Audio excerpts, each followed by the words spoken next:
আসসালামু আলাইকুম এভরিওয়ান, শুভ সকাল।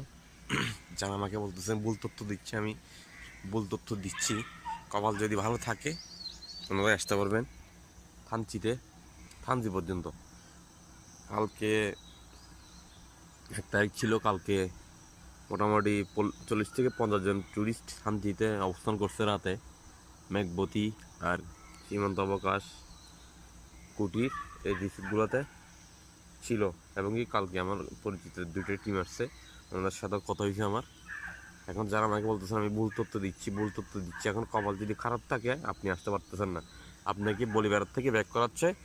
এখন আপনি যদি সঠিকভাবে আসতে পারেন, এটা কপালের উপর নির্ভর করতেছে। এখন কাকে ছাড়বে কাকে ছাড়বে না এটা তো আমার দেখার বিষয় না। এখন কেউ যদি সমস্যা পড়তেন, বলিপাড়াতে এসে যদি কেউ সমস্যা পড়তেন আমাকে ফোন করতেন, আমি যতটুকু পারি হেল্প করতাম, আপনি আসতে পারতেন। অনেকজনে দেখতেছি আমাকে কমেন্ট করতেছেন আমি ভুল তথ্য দিচ্ছি। আমি কোনো ভুল তথ্য দিচ্ছি না। এখন যদি কপাল খারাপ থাকে আপনি আসতে পারতেছেন না, এটা আমার করার কিছু নাই।